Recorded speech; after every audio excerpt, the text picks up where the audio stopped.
invitamos a personalidades, en este caso Podemos, que es una agrupación española que intervino en las elecciones últimas del domingo pasado y con un éxito bastante pronunciado. Yo les pediría un aplauso a ellos, porque creían que ningún diputado iban a sacar, que lo confiaron, pero han sacado 5 diputados. Así que hablar de ellos es como, digamos, hablar de nosotros. Ellos están transitando, no porque nosotros tengamos, digamos, más recorrido, sino que venimos en un pregeriátrico. Claro, no, pero venimos en la lucha esta de un tronco común. Nosotros del 55 en adelante, no yo que era un pequeño, pero tenemos recorrido una lucha bastante intensa, y más desde que se produjo o devino acá el neoliberalismo, ¿no? La dictadura y el neoliberalismo. Ellos están transitando ahora, quizá les tocó a ellos, no por suerte, sino por mala suerte, que las recetas estas que el Fondo Monetario Internacional les están imponiendo. Así que bueno, yo los voy a dejar con los amigos para que le hagan preguntas. Previamente ellos van a charlar o a explicar cuál es su lucha, cuáles son sus objetivos, y si hay dudas, pregunten nomás, que yo voy a coordinar de la manera que pueda, dar la palabra a cada uno de ustedes para que las dudas se las saquen. Así que adelante, y los dejamos acá con Cobro, que es uno de los integrantes de la agrupación. Yo creo que sin duda agradeceros una vez más, como ya empieza a ser habitual, un gusto, la posibilidad de estar aquí con vosotros, aquí en la biblioteca, aquí con Carta Abierta, aquí en la sección de filosofía. A mí particularmente me emociona aún más la sección de filosofía. Soy un amateur y disfrutón de la filosofía, por lo tanto tengo mucho que aprender aquí de vosotros. Y yo creo que lo que podemos hacer en estas 2 horas, en un primer momento, es contaros cómo se gestó y cómo apareció Podemos en el panorama español. Luego enlazo yo con un poco de las raíces más profundas de Podemos, más allá de lo que ha sido la composición orgánica de los últimos 5 meses, de dónde bebe tanto en cuanto que movimientos que se agrupan en esta plataforma, como en líneas de reflexión, líneas de pensamiento procedimental y de pensamiento teórico, para que entendamos la amalgama que es Podemos, pero también la línea clara que marca en el horizonte, ¿no? Yo creo que porque Podemos está tensionado constantemente, y esa es su virtud, es también su tensión y su posible talón de Aquiles, pero su virtud es la amalgama de gente, la amalgama de ideas, y cómo hemos sabido estructurar esto, coordinar esto para hacer un frente común, ¿no? Las tensiones entre el liderazgo y la organización horizontal, las tensiones entre la izquierda clásica de años de militancia y la gente con menos bagaje militante, más fresca y a lo mejor no necesariamente más joven, ¿no? La entrada de gente mayor y gente muy joven, todo eso es un popurrí bastante curioso que a propios y extraños nos ha dejado sorprendido con el éxito de más de 1.200.000 votos en unas elecciones nacionales, ¿no? Estatales, como son las europeas. Entonces yo creo que Eli, compañera de Podemos, residente en Buenos Aires, nos va a contarnos un poco esta génesis de Podemos, Sí, podría ser una sugerencia. ¿Por qué no se presentan los dos? Yo por lo menos no les conozco. Me parece muy buena idea y disculpas por no haberlo hecho antes, porque estamos tan volados con todo esto que ha pasado la última semana que a veces ya pensamos que nos conoce todo el mundo. No, mentira. ¿Quieres presentarte tú? Sí. Bueno, yo sí. No veo, no le escucho. Somos a la primera fila. Somos jóvenes, sí. Bueno, yo me llamo Elisa, tengo 33 años y vengo de... Bueno, llegué aquí a Buenos Aires hace igual 3 meses más o menos, casi 4. Venía de un viaje de estar en México, en Guatemala, en Panamá y ahora aquí. Y mi bagaje en España es trabajaba en comunicación, trabajé en una empresa de diseño industrial durante más de 6 años y luego en un proyecto de literatura infantil, llevamos talleres a la escuela y llegué aquí.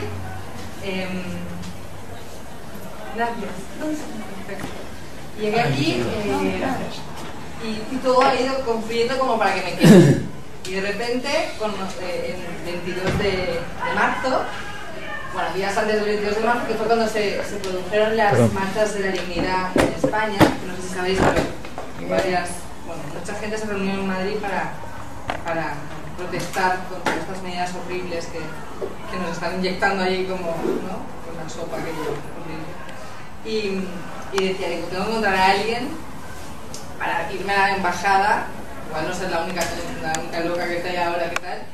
Y busqué por Facebook y encontré un grupo que se juntó para ir a protestar delante de la embajada española el 22 de marzo. Y ahí me encontré con Coro, me encontré con Laura, me encontré con Julia, me encontré con varios y creamos a Marea Granate. Bueno, Marea Granate aquí en Buenos Aires, que es una de las mareas que hay en España, bueno, que en realidad aglutina a los exiliados españoles, exiliados económicos españoles fuera de España, para seguir protestando y luchando contra estos recortes que se están produciendo. Y de ahí, ya con Podemos, Marea le llaman.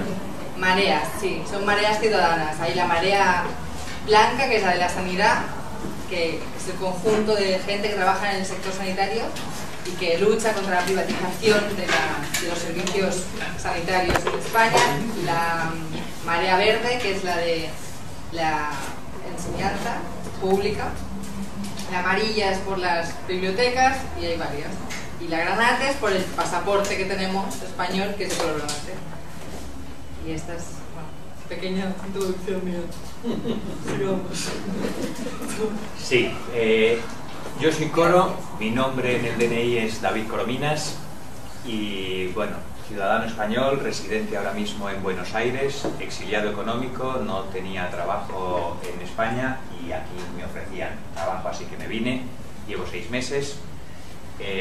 Tengo una trayectoria, una formación académico-profesional variopinta, que da un poco igual, y llevo pues activo y militante desde el 85, que es cuando muy jovencito me embarqué en el primer gran movimiento no político, no partidario, no partidista en la democracia, que fue la reivindicación por la salida de la OTAN de España. Hubo un referéndum y lo perdimos. La silla vacía, me acuerdo, Felipe González. Sí. Esta bonita.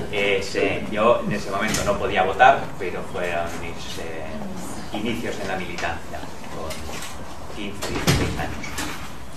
Desde entonces siempre he participado en movimientos sociales de base, con proximidad a algunos partidos políticos, con representación parlamentaria, pero siempre mi activismo ha estado ligado al movimiento vecinal, al movimiento ecologista, a los sindicatos no pactistas. La CGT española es un sindicato anarquista y bueno, básicamente creo que esto es lo relevante para contar. La trayectoria aquí en Buenos Aires es un poco parecida, o por lo menos la parte activa. Nos encontramos el 22 en la embajada, unos cuantos españoles, y a partir de ahí encajamos. Yo creo que no nos conocíamos de nada y hemos formado aquí un equipo, un grupo de gente, sobre todo con una parte emocional y personal muy densa y muy imbricada, que esto es, pues, como luego hablaré de Podemos, es partes o cosas del azar, de la vida, ¿no? Que a veces la casualidad, y no solo la causalidad, te genera estos momentos brillantes, ¿no? que te apetece disfrutarlos. Dicho esto, yo creo que Eli lo que puede hacer, ya nos hemos presentado, parece suficiente presentación, puede contarnos un poco la gestación reciente de Podemos, Sí, ¿no? Y luego os cuento yo un poco también para que entendamos Podemos dentro de lo que es la historia reciente de la política española, para poder comprender lo que a mí me parecería interesante en una sesión como esta, es encontrar los elementos que nos hagan inteligible el éxito, a posteriori, obviamente, el éxito de esta candidatura electoral. Es decir, esto no es una explosión de la nada, esto hay, que se han dado, se han conjugado elementos que han sido sorpresivos, pero estaban ahí los elementos, ¿no? Como las brujas de Macbeth, que echan de cosas en el caldero y a veces salen y a veces no salen, ¿no? Entonces... Bueno, yo voy a hacer así como pequeña presentación de Podemos. Podemos, igual muchos ya lo sabéis, pero nació el 17 de enero de este año, o sea que hace poco más de 4 meses. Han conseguido exactamente 1.245.948 votos, lo cual es maravilloso, y casi el 8% del sufragio emitido, o sea que es algo totalmente insólito en la política española. Con esto se ha convertido en la 4ª fuerza a nivel estatal y la 3ª fuerza en la Comunidad de Madrid, de Asturias, de Aragón, Cantabria y Baleares. Baleares no me extraña porque es una de las comunidades más corruptas que tenemos en España, y deben haber salido todos tipo no podemos más. Y bueno, yo creo que así a nivel rápidamente, pero digo, una de las cosas yo creo que se ha producido, que ha conseguido este resultado es la generación de entusiasmo que han provocado la participación popular y la participación popular en el sentido de que mucha gente ha vuelto a votar, gente de 80 años y gente de 20 juntas, sabiendo a ver cómo funciona todo el tema de la votación, el día de las votaciones, y lo que ha puesto sobre la mesa para mí es un debate totalmente distinto al que teníamos, que era izquierda versus derecha. Ahora ha puesto sobre la mesa, que aquí ya pasa, pero allá no, que es oligarquía versus democracia. Y esto es algo totalmente novedoso en España. Para presentarse a las elecciones teníamos que conseguir 15.000 avales, 15.000 apoyos, y en en un día y medio conseguimos 50.000, lo cual es bestial.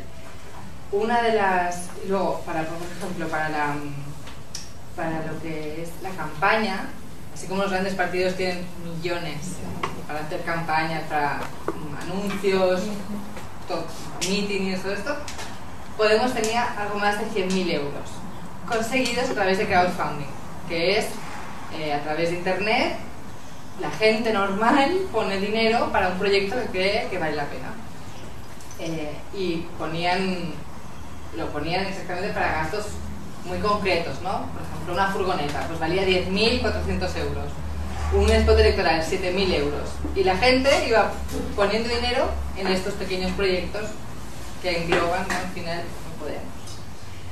Para la lista, cuando decíamos lo de participación,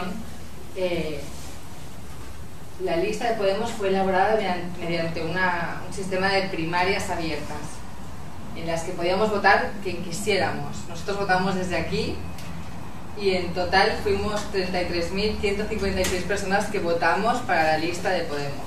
O sea, es una lista que realmente hemos hecho nosotros los ciudadanos.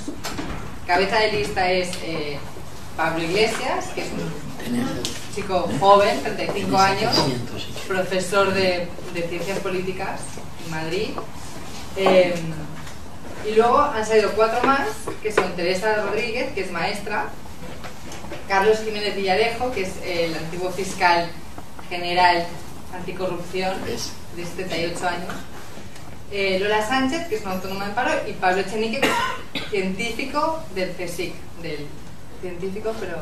Y además es rosarino, por Operación Rosario, que me lo dijeron ayer, que cuando dijimos venimos aquí a hablar, oye, recuérdales que Pablo Echenique, que es un muchacho con un 80% de discapacidad, es como Hawkins, este científico, él también es físico y es un tipo brillante, pues es rosarino, así que algo nos une.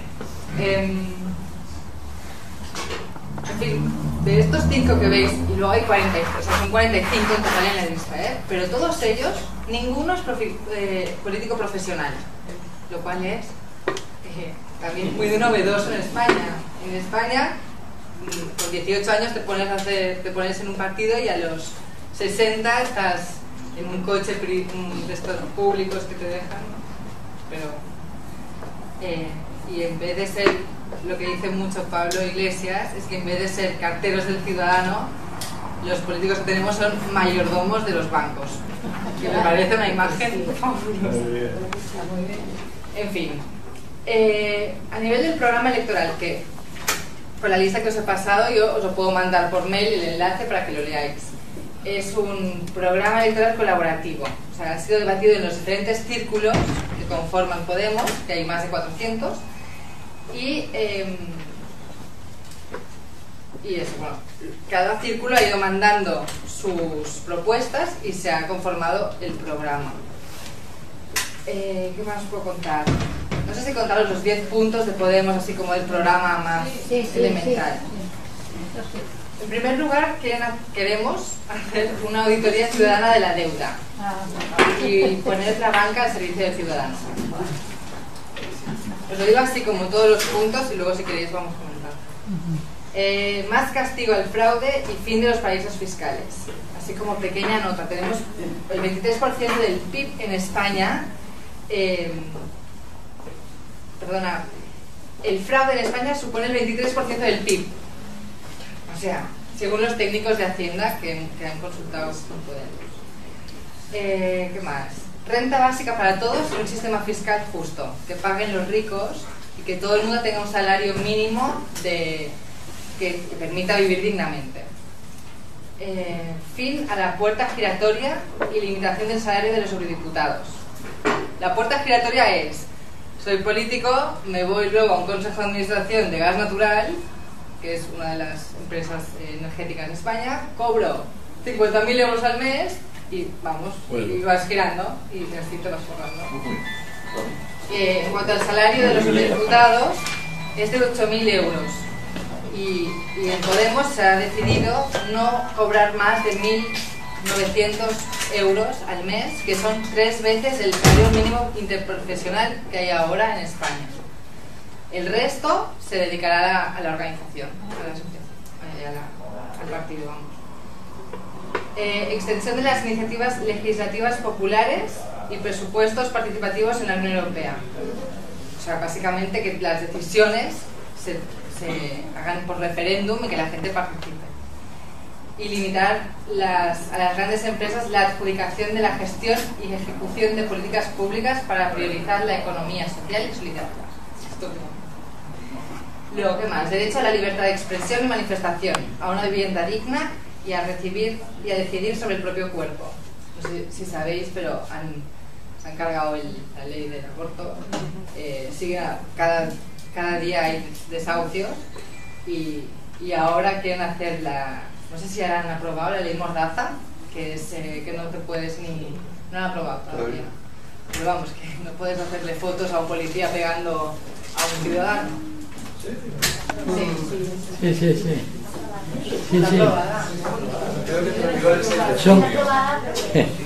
Está aprobada. Che, Calingi, son democracias vigiladas.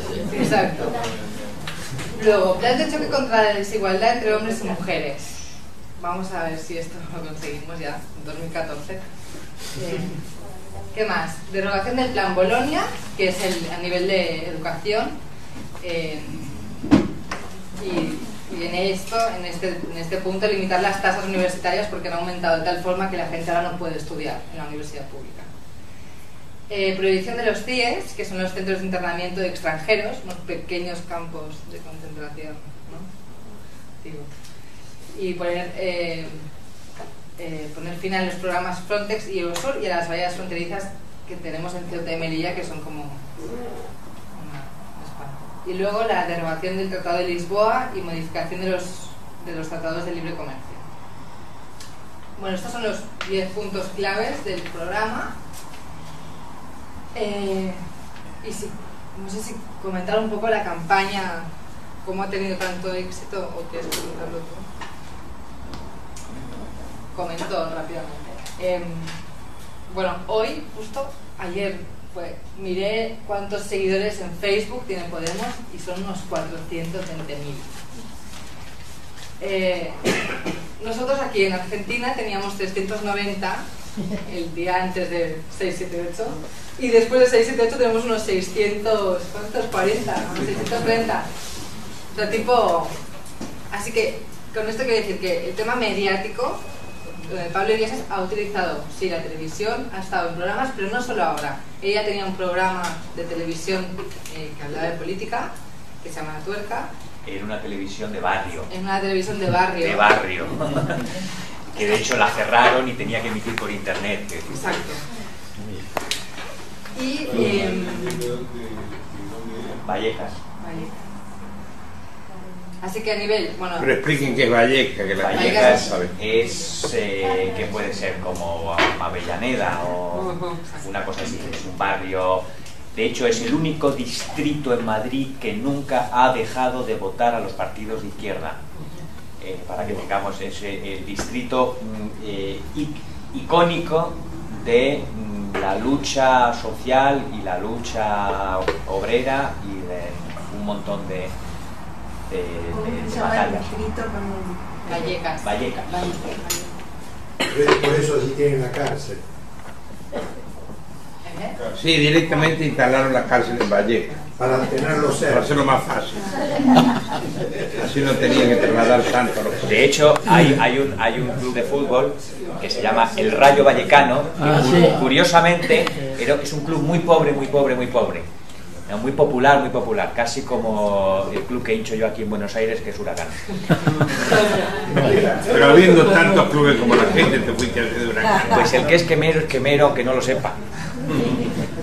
Y de repente lo descubre. No, la curiosidad es que este club de fútbol en un barrio muy popular no tenía dinero para su equipación y pidió la encargó a Argentina en los años 40 o 50, encargó la equipación y por un error le enviaron unas cajas y cuando la abrieron se encontraron con una camisa blanca con una raya roja. River. Y desde entonces juegan con esa equipación. River. Qué lástima. Me mandaron de nuestro equipo. Bueno, pues este es el barrio donde Pablo Iglesias tenía un programa en la televisión barrial. Entonces, bueno, para resumir un poco, la campaña giraba en torno a 3 ejes. Uno, Pablo Iglesias en tertulias, que primero podrían ser no solo en medios más de izquierda, dijéramos, pero se ha metido, por ejemplo, Intereconomía, que es la tele más de derechas. Bueno, y los debates son interesantísimos, porque ves como los tertulianos de Intereconomía gritan, se ponen nerviosos, tal, y Pablo Iglesias está así como, yo te he interrumpido, si no te importa, lo voy a contar, todo serio. Así que bueno. Luego, redes sociales, lo que os comentaba de la gente que ha seguido, tanto por Facebook como por Twitter, toda la campaña. Y básicamente es una campaña que ha aglutinado el descontento que teníamos todos contra la casta política, que es una palabra que él usa mucho y que el otro día en la rueda de prensa que hicieron en el Círculo de Bellas Artes, Carlos Jiménez Villarejo le comentó a Pablo, no te la has inventado tú, esta palabra, en términos jurídicos la casta es los delincuentes de cuello blanco, que es lo que más tenemos en España. No sé qué más. Yo creo que más o menos. Pero luego abrimos. Sí, luego hablaremos. Yo una preguntita quiero hacer para, si quieren arrancamos con las preguntas. Yo tengo una en especial. Decime si me equivoco. El Parlamento Europeo, las decisiones que toma el Parlamento Europeo no son obligatorias. No son vinculantes. No son vinculantes, ¿correcto? Correcto. Uno de los objetivos de ustedes va a ser que sean vinculantes El objetivo de Podemos es que desde el Parlamento efectivamente se vinculen es más, que el poder deje de girar en las esferas en las que está girando ahora, o situarse en las esferas en las que está, y pase al Parlamento. Bien. Para desde el Parlamento generar efectivamente, legislar en Europa. Crear normativa y crear, uno de los objetivos principales es desde el Parlamento constituir o reconstituir el Banco Central Europeo como un banco gestionado y coordinado por el poder democráticamente electo, ¿no? Y el Parlamento. Entonces, esto es, vamos a ver, en términos jurídico-administrativos es complejo, porque Europa es muy compleja, pero bueno, esa es la apuesta que se hace. Esa es la apuesta que se hace. Yo quisiera perdonarme un poco por lo de las preguntas, para que nos situemos un poco en cómo y por qué nace Podemos, muy brevemente, para que entendamos el ciclo de protesta en España y por qué el éxito actual de Podemos, ¿no? Desde la transición, en donde dos partidos pactan básicamente el intercambio del reparto de poder, y gobierna el Partido Socialista, tarda en llegar el Partido Popular, pero bueno, alcanza el poder. 3 años después de la muerte de Franco. 3 años después de la muerte de Franco. Pero lo importante me parece a mí es que esas décadas de transición, del 78 al 92, que es cuando los Juegos Olímpicos, el 92 en España es como una gran fiesta del éxito de la transición. Lo que hacen los poderes reales y la inteligencia orgánica al servicio del Partido Popular y sobre todo del Partido Socialista es encumbrar el proceso de la transición. Es un proceso modélico, incuestionable, y es como el oro que sacamos de las tripas del franquismo, ¿no?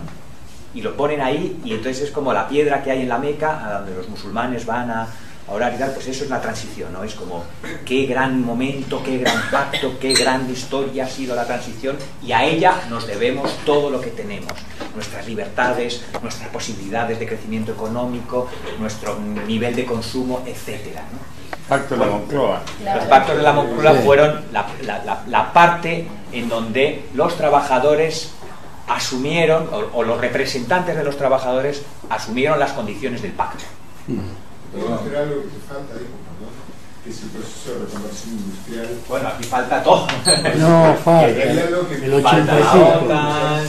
Falta. En el 80 y pico fue. Empiezan las luchas sociales contra la pseudoizquierda. Empiezan en el 84, 85. Claro.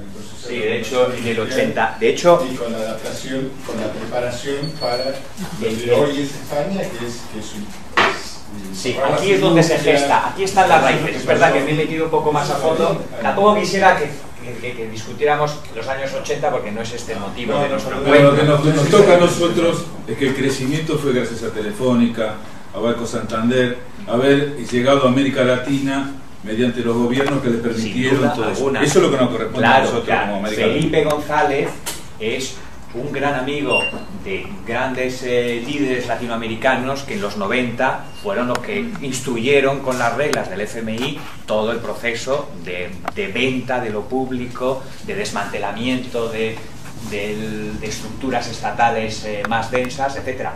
en Venezuela, en Colombia, en la propia Argentina. Esto es la SAMIS. Chile. Sí, no, bien. Sin duda.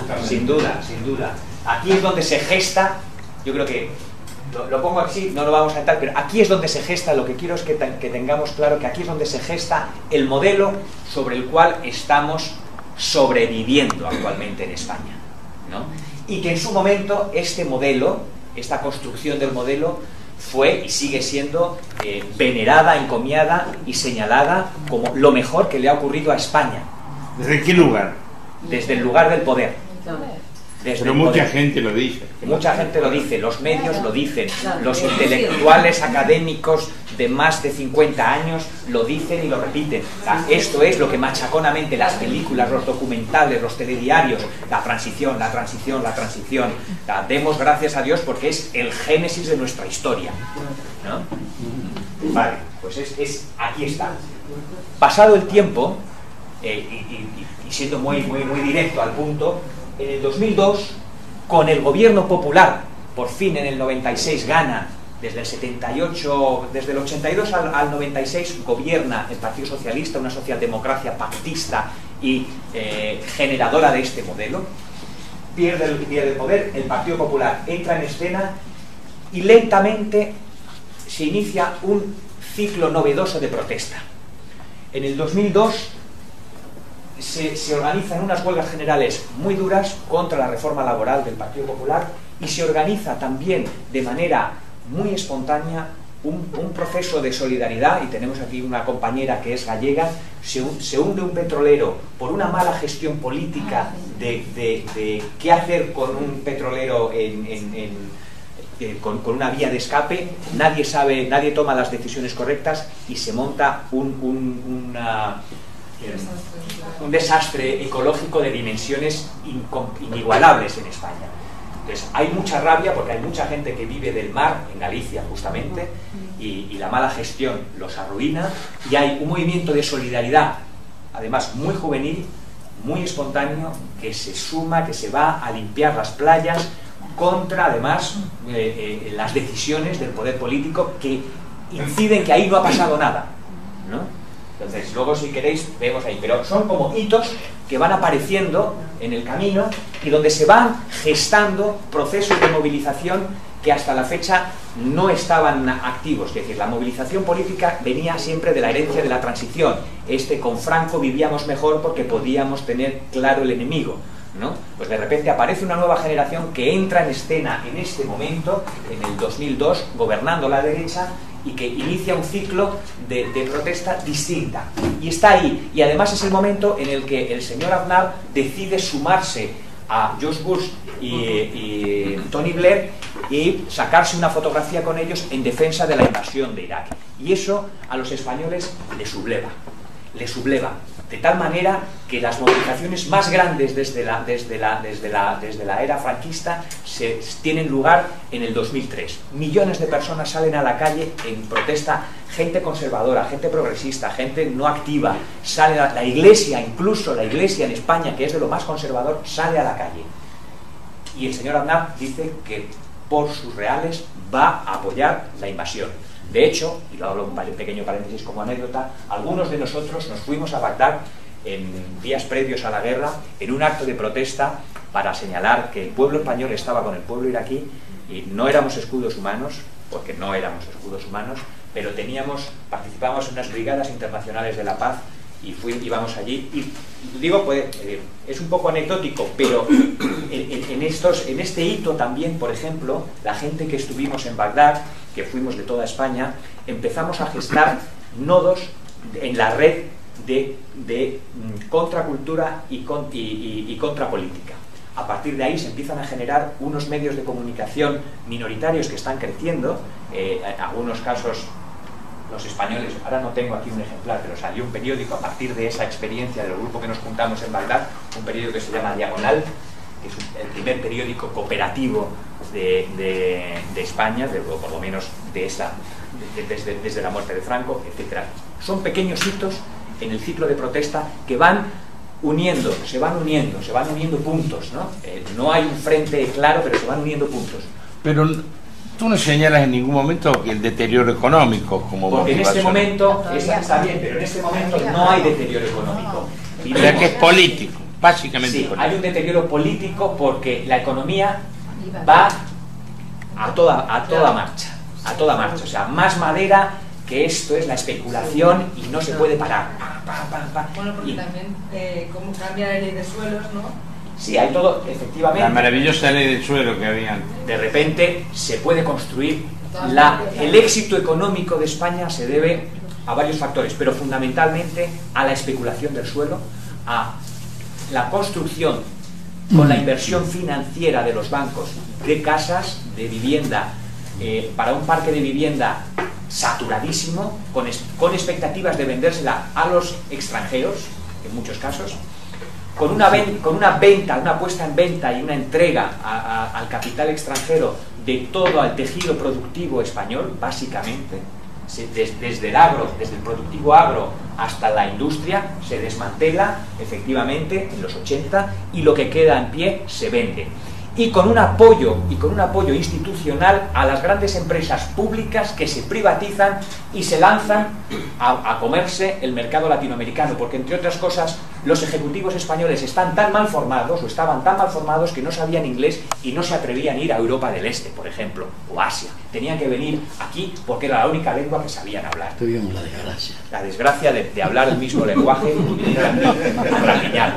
Esa es la estatura, de esos ejecutivos de entonces, ¿no? Que se creían, ¿no? Y venían así, como decís vosotros, muy cancheros, se paseaban desde México, DF hasta Buenos Aires, comprando y vendiendo y haciendo aquí lo que les daba la gana con el apoyo de sus embajadores, es decir, los nuestros. Bueno, pues hay un momento clave en esta historia de la movilización política que es el 2004 y son los atentados de Atocha. Ahí ya fue la hecatombe política, que no económica, política del gobierno conservador. La mentira como eje de todo su discurso, y se descubrió. Y ahí se dio la vuelta en términos electorales y Zapatero, que era un tipo desconocido, que el líder del Partido Socialista, ganó. De hecho, la manifestación que se monta tras el éxito de Zapatero es en la sede de su partido, jóvenes diciendo no nos falles.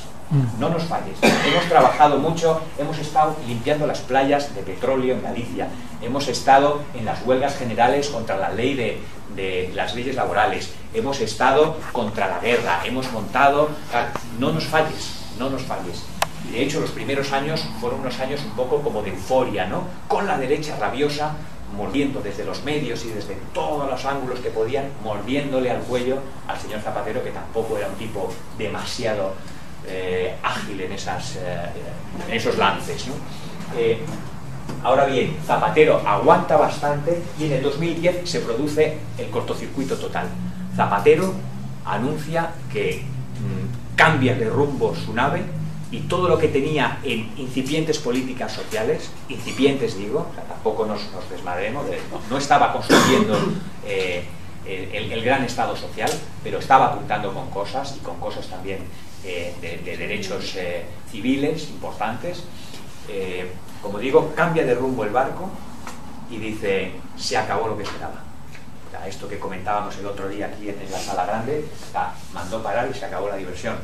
Y un poco dicho de manera burda, ¿no? Y cambió, hizo los recortes más grandes de la democracia desde el año 78, los recortes sociales más grandes. Y claro, la gente que le había votado dijo, ¿qué es esto? ¿Y ahora qué? Y además que dijo que no había crisis. Y además, efectivamente... Que dijo, o sea, que se pasó también a la mentira. No hay crisis, en un intento, porque como todos son asesores y tal, dices, si mentas la crisis se dispara. También lo sabemos aquí, es decir, ¿qué hace Clarín ¿qué hizo Clarín en enero? Intentar dar un golpe de mano financiero. Esto se cae. Si asumimos que se cae, se cae, ¿no? Entonces, intentó resistir, pero la realidad es más cruda que la videopolítica. Claro, efectivamente. La negación de la crisis también fue un golpe durísimo para él. Y en ese momento, en el 2011, de manera un poco también fortuita y azarosa, surge el fenómeno de los indignados 15M. Se toman las plazas, se toman los barrios, hay asambleas, es el gran movimiento no partidista, el movimiento no partidista más grande de político de España. Yo diría casi desde el 36, ¿no? Desde la República. Y fue un momento emocionante. Y aquí sí que quiero hacer como un corte para los que veníamos militando en las esferas más o menos tradicionales, convencionales, que estaba más ligados a movimientos de base, a movimiento Ocupa también. Para nosotros fue una sorpresa, y fue una sorpresa ver que gente que no tenía recorrido militante se sumaba, y no solo se sumaba, se ponía al frente del asunto. Esto fue lo más emocionante. Y aquí, en Podemos Argentina, hay gente que su activismo político se inició en el 15M. Y desde entonces, bueno, yo no sé si es un veneno imposible de sacar del cuerpo, pero están ahí, que llevan adelante, construyen, tal. Han sido 3 años para mí, el 15M, indignados, lo que ha sido un espacio de formación, de cultura política de primer orden. Ni universidades, ni escuela de cuadros a la antigua, como tenían los bolcheviques, ni los ateneos libertarios que teníamos más en los ámbitos más libertarios. Esto del 15M ha sido la universidad política más importante que ha habido en España en los últimos 20 años. Y a partir de ahí la gente dice, bueno, no hay objetivos claros, esto es todo un hipismo, parece Woodstock, pero en el siglo XXI.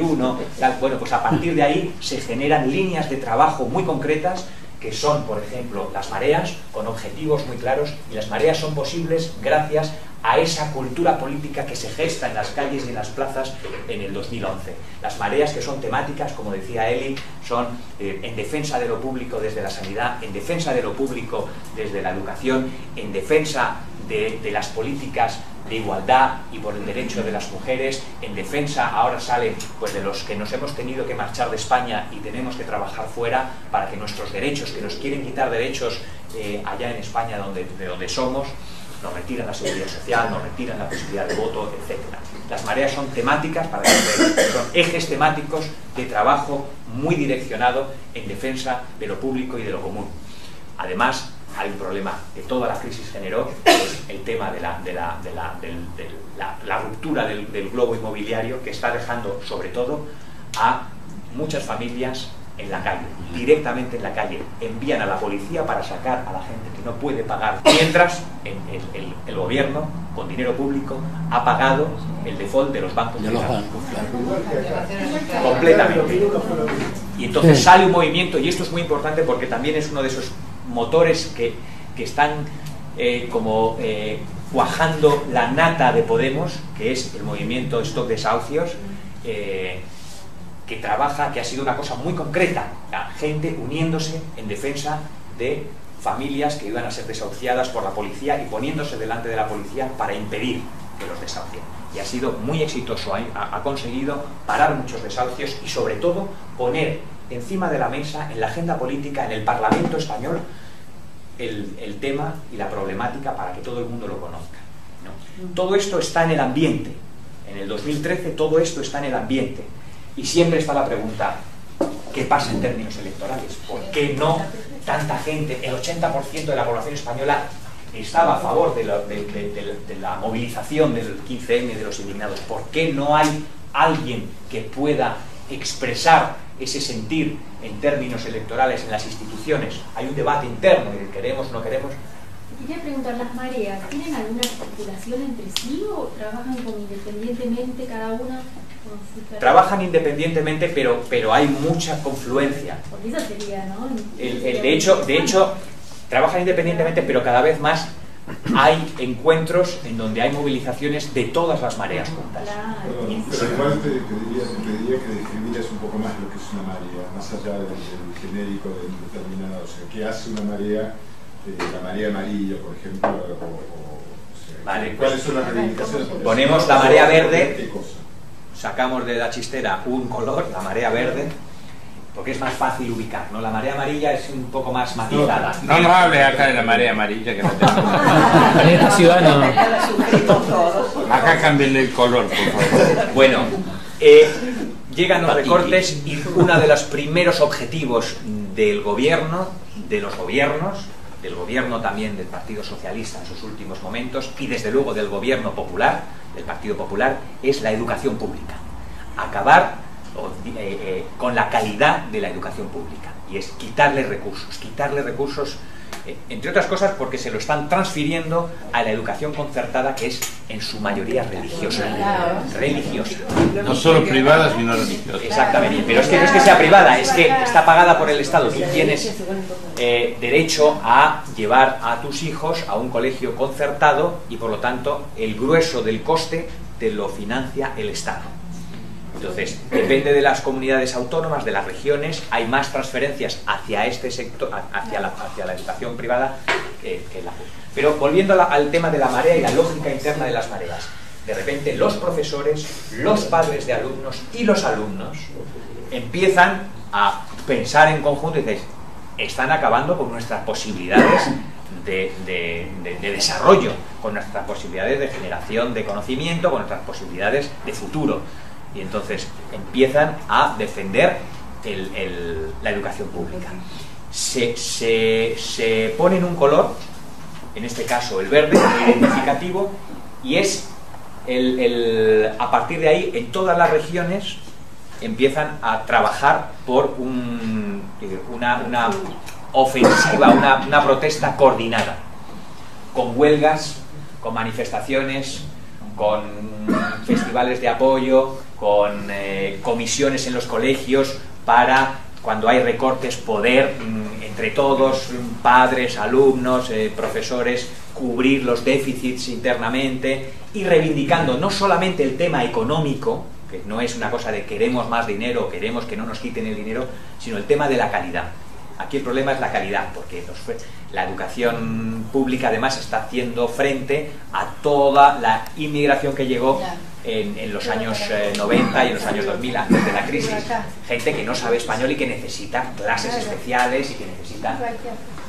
Sí, quería hacerte una consulta con respecto a hablar un poco primero, por ahí, muy rápido para hablar de la coyuntura, porque el triunfo lo felicito primariamente por la victoria y por la cantidad de votos que, no es victoria, pero la cantidad de votos que lograron. Pero a mí me gusta hablar de la coyuntura y lo que quiero, yo sé que la algarabía está muy fresca, pero quiero saber cómo pueden hacer para que no se desvanezca, como por ejemplo Tony Blair en su momento con la tercera vía, estaban los Tories y los laboristas. Y la segunda parte de la pregunta es apuntar al tema parlamentario, porque ustedes en España también tienen el tema de la izquierda parlamentaria y parangonándonos con nosotros tenemos tienen la misma, se puede decir cabeza hueca, para hablar en español, que le hacen el juego a la derecha política. La izquierda que ustedes tienen escaños en la izquierda de España. Vale. O sea, son dos en una para dar que... Vale, saltamos de... Lo que pasa, claro, yo no sé si hubiera terminado de contestar. Pero sí, lo de la María. Yo creo que, no sé si os parece, yo creo que solo va a acabar de hacer su presentación de ¿no? Un poco lo que estábamos hablando y luego ampliamos lo de la marea. O sea, yo no me di por problema, no pensé que se podía preguntar directamente. Digo, no sé, porque eres muy exigente. Terminamos esto. No, pero terminamos un poco con el tema de la marea. De repente, en los espacios públicos de docencia, de primaria, de secundaria y universitarios, se articula o se construye un frente de defensa de la calidad de la enseñanza pública y se organizan para dar la batalla. ¿Y los sindicatos? Ay, amiga, ahí está eso.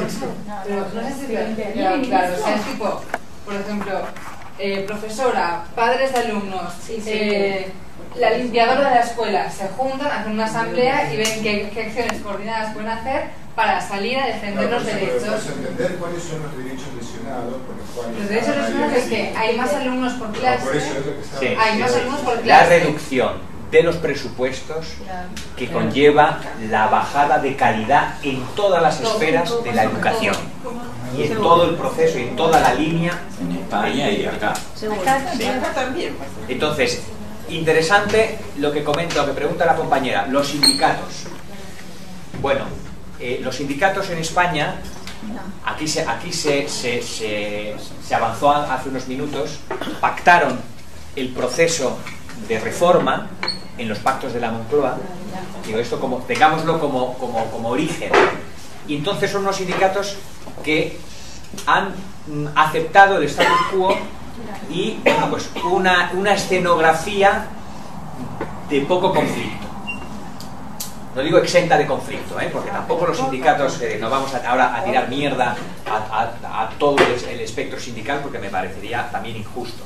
Pero sí han sido muy pactistas y ha habido gremios y en espacios, en rubros, donde han sido tremendamente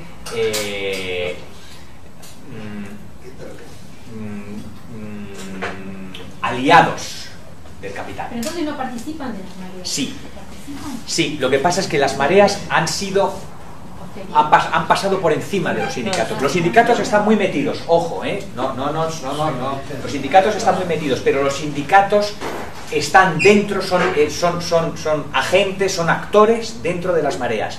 Hay mucha gente que no se sentía representada por los sindicatos y ha ido abandonando la afiliación sindical, y que se han activado, pero no se han activado desde los sindicatos, se han activado desde las asambleas de base. Ha superado los sindicatos. Exactamente, y están dentro y están peleando, y es más, a muchos sindicatos les ha obligado a volver a estar en línea de frente, les ha obligado a estar ahí delante. De hecho, nuestra segunda candidata, la número 2 de la lista, es una profesora que es activista de la marea verde en Cádiz, y si no me equivoco, está afiliada a un sindicato, ¿no? Que tampoco, pero las mareas están por encima de los sindicatos están dentro, y en la marea blanca, por ejemplo, de sanidad también los sindicatos han jugado un papel muy importante, pero el frente es un frente más amplio, incluye... Por eso son mareas. Claro, o sea, no es un sindicato, el sindicato de médicos o el sindicato de profesores, es porque también incluyen a padres, porque también incluyen a alumnos, porque también incluyen a gente que no está directamente vinculada con el rubro o con la línea concreta. Es decir, la educación, si no estás con un hijo o no eres profesor o no eres tal, pues a lo mejor te queda más lejos. La sanidad no, siempre, porque está ahí, ¿no? Entonces, esos son las mareas. ¿Hay mareas de militares? ¿Hay mareas de militares? No, pero Pablo Iglesias tuvo reuniones con militares al inicio de la campaña, porque los militares también se han quejado de la bajada de presupuestos, de no sé cuánto y tal. Es decir, que de hecho, y esto es importante decirlo, los militares desde el año 83 están callados en España, muy callados y tranquilamente callados, y que sigan así. De hecho, ya no piensan en España como pensaban antes del 78, que era su cortijo y que podían hacer. Para medrar, los militares ya piensan en la OTAN, piensan en Bosnia, piensan en Afganistán, piensan fuera, piensan en... De hecho, tienen que aprender inglés o francés, tienen que aprender idiomas, tienen que formarse. Ya no vale con salir al patio y sacar la espada. No. Le tenían miedo a Nuremberg, ¿no? ¿A quién? A Nuremberg. O a los juicios. A un símil en Nuremberg. Bueno, yo creo que los militares ahora mismo ya no le tienen mucho miedo a esto. También. De hecho, es uno de los problemas que tenemos también con la memoria histórica. Entonces, para cerrar mi presentación, perdonad porque me he extendido un poco al contestar algunas preguntas, para cerrar, estaba todo esto hirviendo en el caldero, y la pregunta encima: ¿por qué no somos capaces de dar un paso más? ¿Por qué los movimientos de izquierda institucional, que no representan lo mismo que Argentina, luego vamos un poco a ver si queréis esto, pero Izquierda Unida, que es la herencia del en su momento todopoderoso Partido Comunista, digo en su momento porque en la época franquista fue el gran eje antifranquista, el que aglutinó a todas las fuerzas antifranquistas fue el Partido Comunista, el mejor organizado, el que tenía mejores cuadros y el que con las comisiones obreras, además, con su correlativo sindical, que eran comisiones obreras. Bueno, pues después en los años 80 el Partido Comunista se va diluyendo y forman una gran alianza que es Izquierda Unida, que desde entonces tiene más o menos, se maneja entre el 7 y el 12-14% del electorado, y siguen ahí. Y los líderes, y esta es la gran cuestión, los líderes de esta formación son gente formada, como digo yo, en los cuadros bolcheviques. Que no sé si algunos de vosotros os habéis formado en estos cuadros, pero bueno, son muy particulares, ¿no? Son muy verticalistas, tienen una tendencia al dogmatismo y sobre todo son gerontócratas. Les gusta la edad. Y entonces, si hay que elegir a un nuevo presidente de la URSS, pues elegimos.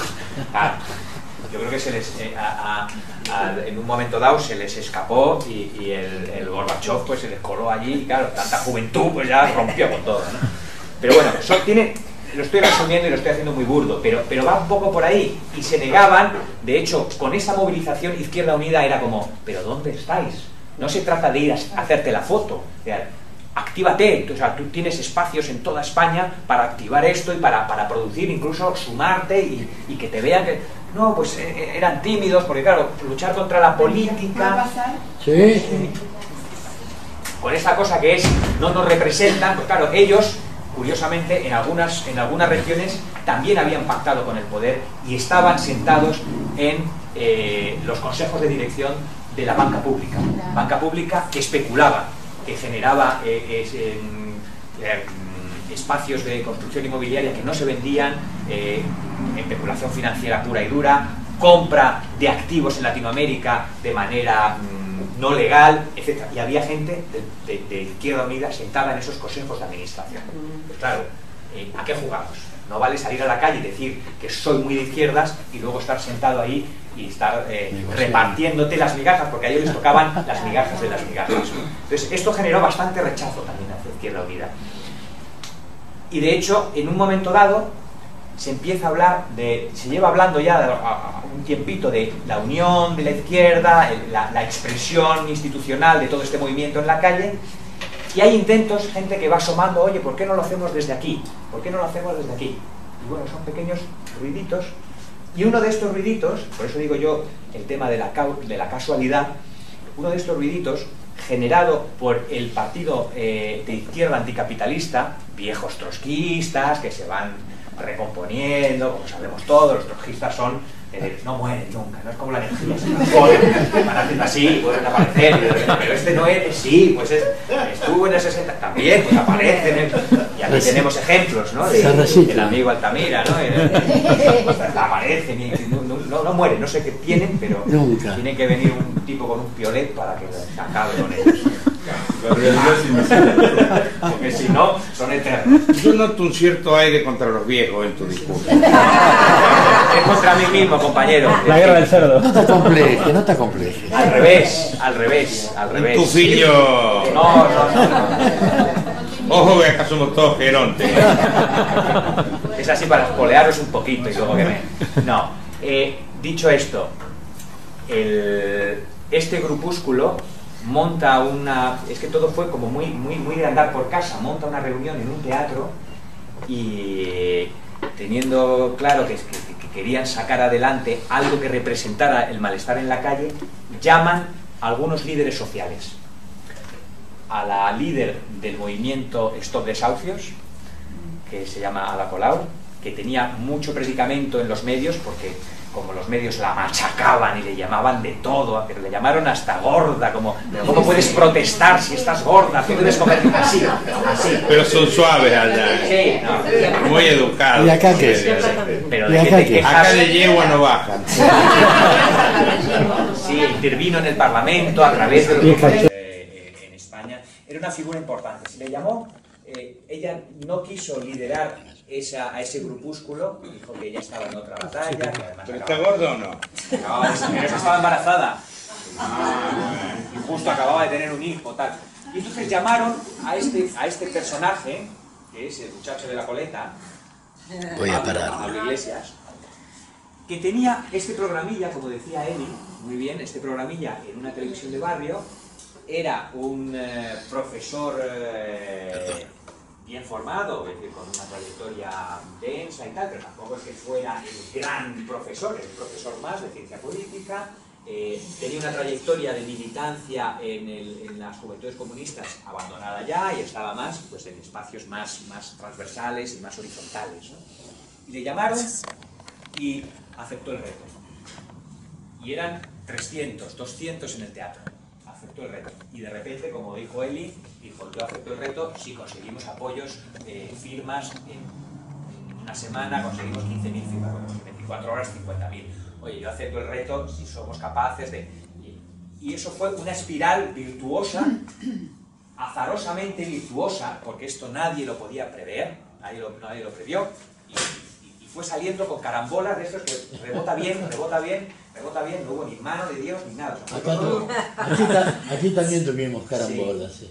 Y entonces, Con bueno, Kirchner, ¿no? Claro, entonces de repente una carambola da otra. La verdad que sí.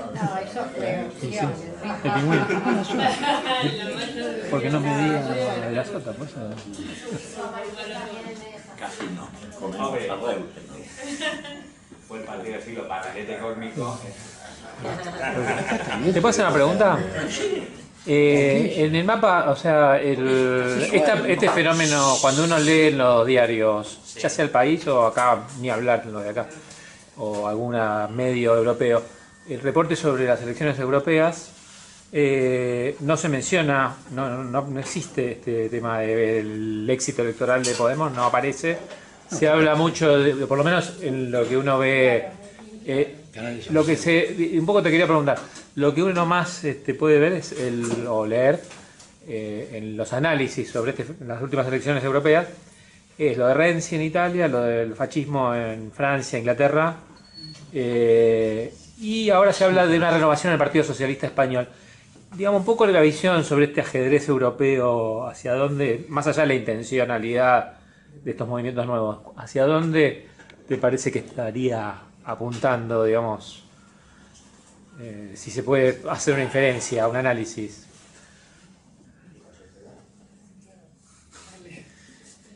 Vamos a ver, creo que desde la óptica europea Podemos es pequeño. Si uno hace un análisis de todo el continente europeo que estaba llamado a las urnas, Podemos es pequeño. Vamos a situarnos. Es un síntoma en un país, que somos la cuarta fuerza de un país que lleva a un parlamento de 750 diputados, lleva 55 diputados. Y de esos 55, 5 son nuestros. Es decir, que sobre 755, 5 son nuestros. Por lo tanto, es lógico que tampoco se magnifique esta historia desde aquí. Dices, pues miras a Europa y dices, pues cuál ha sido realmente la clave de los ejes de estas elecciones. La abstención. Europa genera abstención. 56,91%. 56%. ¿Cuánto? 56,91%. De abstención en Europa. En Europa. Luego. En España, 54%. Sí. Que el segundo país en importancia en la construcción de la Unión Europea, Francia, haya ganado la extrema derecha, esto es... Yo creo que desde la Segunda Guerra Mundial no pasaba algo parecido. No olvidemos que Pétain gobernó la Francia de Vichy, pero no pasaba nada parecido. Y sobre todo con los últimos comentarios de Marine Le Pen y de todo lo que venía. Sí. Claro.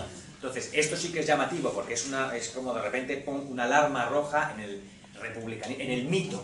Yo creo que, no sé dónde lo leía, pero era como... yo creo que el propio Jorge Alemán comentaba, el mito republicano francés se está resquebrajando, porque en el fondo también es un mito.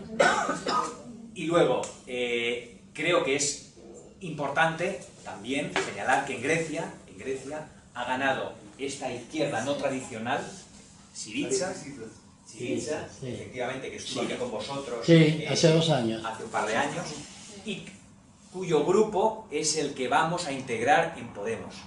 Ya desde el principio dijimos que nos íbamos a integrar con ellos en el Parlamento y estar en el grupo de la izquierda, de la izquierda no socialdemócrata en el Parlamento Europeo, y por primera vez desde que se funda Syriza, que es hace 5 años, Syriza gana en votos a cualquier otro partido en Grecia. Esto es importantísimo. Es importantísimo. Voto en... Pues no lo sé. No, la ultraderecha en Francia también ganó, pero sacó el 25%, o sea, no, que no piensen que sacó el 50%. Claro, no lo sé, tendría que mirarlo. La verdad es que de Syriza no me he fijado en los porcentajes, no los tengo aquí en la cabeza. Fue la segunda fuerza. 20 y pico. No sé si terminaste. La pregunta que te hice. Por ahí que termine de responder. Sí, no, perdona un segundo. Entonces, en tu pregunta, ¿los medios no hablan mucho de Podemos? No, en España sí. En España esto es un terremoto. Ahora, claro, terremoto. El terremoto es ahora con 1.200.000 votos y 5. Y es un terremoto que no sabemos, como todas estas cosas, si se va a dar de bruces contra un muro o si va a saltarlo. Todo será la capacidad que tengamos de gestionar estos votos, ya no digo la victoria, pero de gestionar este éxito. Concientizar. Entonces, y ahora pues sí que empiezan a aparecer cosas en la prensa de aquí. Hoy la contra de Página 12 es un artículo de Sandra Russo sobre Podemos con foto de cabeza de cartel. Yo simplemente para terminar en mi exposición, que ya es lo último, es los ejes teórico-ideológicos de Podemos. Ya os hemos contado un poco cómo se gesta, cuál es el contexto de movilización social en el cual aparece, pero cuáles son los ejes como los ingredientes fundamentales de ese caldero en ebullición que da como resultado pues esa espuma en la que se ha convertido Podemos. Y yo creo que sin temor a equivocarme, hay un eje que es el marxismo, la trayectoria marxista de lucha desde abajo. La gente que está en el núcleo, en el círculo un poco coordinador, sobre todo de esta campaña y primigenio de Podemos, es gente que tiene una profunda formación marxista teórica. No ha militado en partidos marxistas, pero tiene una profunda formación teórica marxista. De hecho, hay aquí un librito como este, que es unas reflexiones de Marx, Engels y Lenin sobre la comuna. Son los textos del marxismo clásico, son textos que esta gente los controla bastante. Además, ¿cómo va a volver Marta Harnecker? Hombre, no. No, espero que no. Algunos sé que han tenido más cercanía con la amiga Marta. Pero yo creo que hay un poquito más de textura en la lectura que se hacen de las cosas, ¿no? Perdonad. Está muy bien. Las cuatro patas de la mesa, diría yo, que una es esa formación densa en el marxismo, un activismo muy dinámico en movimientos sociales, vinculado también con la participación en Latinoamérica. Hoy en el artículo de Sandra Russo lo comenta, de ese núcleo un poco gestor, coordinador de la campaña. Muchos de ellos han hecho trabajo, han participado en procesos electorales aquí y han investigado y han escrito sobre el proceso bolivariano, sobre Evo Morales, sobre la década ganada, se han empapado y han participado activamente incluso sobre los primeros momentos del PT, ¿no? Un compañero de ahí pasó, nos conocíamos desde hace tiempo, y él pasaba tiempo en Brasil antes del éxito de Lula, entendiendo cómo iba creciendo el PT y cómo se iba posicionando, ¿no? Entonces ahí hay una línea muy importante. Hay otra que tiene que ver con toda una línea de pensamiento europeo, que por ejemplo Jacques Rancière es uno de ellos. Comparto. Este hermosísimo libro que se llama El maestro ignorante, 5 lecciones sobre la emancipación intelectual, que reivindica que desde la ignorancia se puede generar sabiduría. Esto es muy importante. Nicolás de Cusa. Esto es fundamental, porque desde el poder nos dicen: sois unos ignorantes, no podéis. Tenéis que hacernos casos a nosotros, los maestros, nosotros, los doctores, nosotros somos los que impartimos y señalamos el camino. Es decir, dos ignorantes ante un problema se ponen a pensar y resuelven el problema. La empezó Sócrates. Y esto es muy importante. Y por último, perdonad y ya termino, la cuarta pata me parece muy importante porque tiene que ver con el 15M y tiene que ver con la política y la creatividad. La introducción de la creatividad y del pensar más allá del que dicen los anglosajones de la caja, ¿no?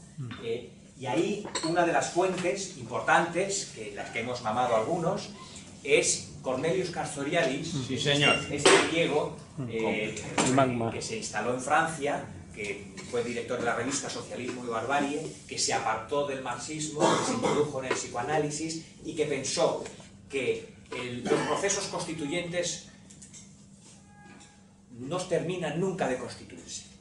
Hay que estar siempre trabajando en el proceso, en la ciclo constituyente, porque no, si uno cree que porque gane Chávez se acaba ya la tensión y la dialéctica, si uno cree que porque gane Kirchner se acaba, si uno cree que porque... No, y hay que estar en constante reinvención, y es lo que no pasó aquí. Aquí se firmó la Carta Magna, se firmaron los pactos de la Moncloa, ya hemos llegado, ya somos propietarios de un piso, de un coche y del derecho a votar. Ya, ¿qué vamos a protestar más? Pero por dentro el sistema se iba pudriendo, porque no había regeneración desde la creatividad, desde el pensamiento, y el 15M trajo eso a España después de muchos años de silencio. Ya está. Falta la pata peronista.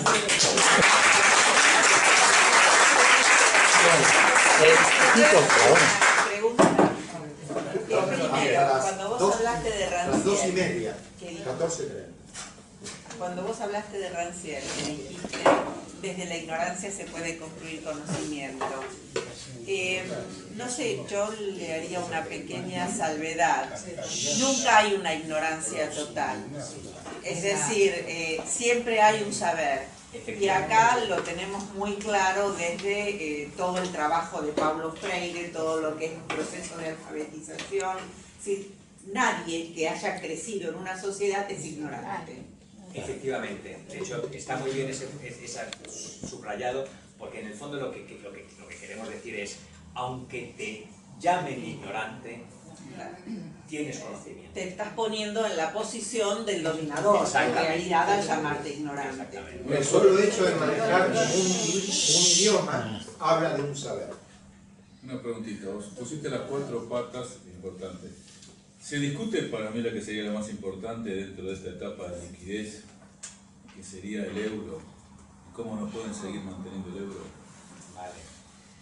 Yo ponía 4 patas de las fuentes ideológicas en las que mamaba un poco todo esto, ¿no?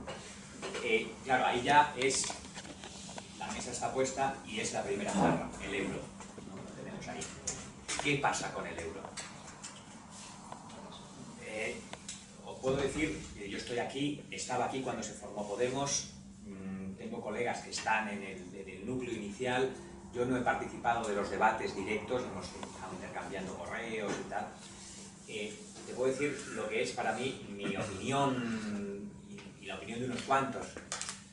Gracias por acercarte. Y es, no hay vida fuera del euro. Suena sorprendente, pero vamos a ver. No hay vida fuera del euro porque nosotros, con nuestra moneda, la antigua peseta, si nos salimos del euro, nos va a pasar lo que pasó en Argentina en enero, multiplicado por 1000. Y nosotros no tenemos ni soja ni carne para defendernos. No tenemos minerales, no tenemos petróleo, no tenemos nada de nada. Tenemos playa, tenemos sangría y tenemos hoteles. Y con la peseta, si nos salimos, el castigo, por un lado, sería tan terrible y la capacidad de maniobra tan mínima que estaríamos condenados a 10 años de pasar las canutas sin tener la seguridad que después de esos 10 años podríamos levantar cabeza. Ahora bien, esto no significa que aceptemos el euro tal cual está. Lo que se está proponiendo, y es lo que proponen desde Syriza, es, de hecho, hacerle un órdago al Banco Central y decir, si nos unimos los países del sur y decimos no a este euro, y ya no es España, no es Grecia, no es Portugal, no es Italia solo, son los 4 países juntos, y si se suma alguno más, mejor, y decirle, o cambiamos las reglas del juego del euro, y en el fondo cambiar las reglas del juego del euro es cambiar las reglas de juego de la financiarización de la Unión Europea, porque el euro no es más que el objeto simbólico de intercambio de relaciones, ¿no? de valor, ya en términos un poco más marxistas, ¿no? lo que expresa. El euro en sí mismo no es nada, puede estar hueco.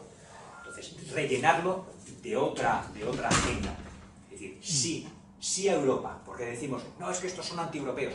No somos antieuropeos, al revés, somos más europeos que el demás, pero apostamos por una Europa diferente, y en esa Europa diferente el euro juega un papel diferente, porque las entidades financieras que sostienen el euro van a tener competencias diferentes, horizontes diferentes, y una gestión distinta, una gestión más transparente, una gestión en donde se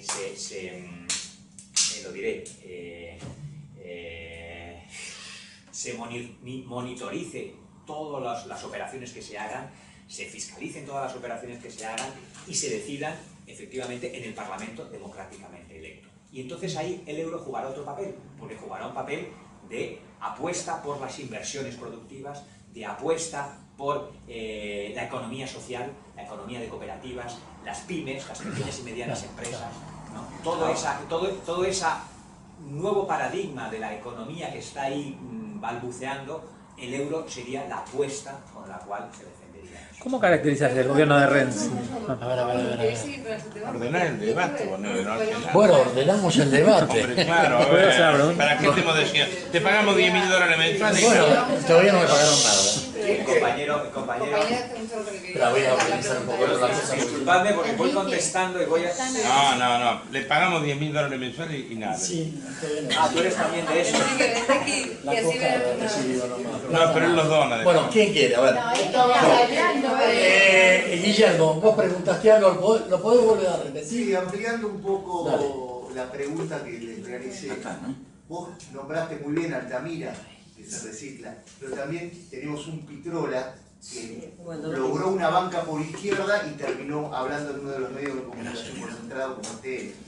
Sí, a eso me refería con la izquierda, quería hacer juego a la derecha y funcionar a la derecha.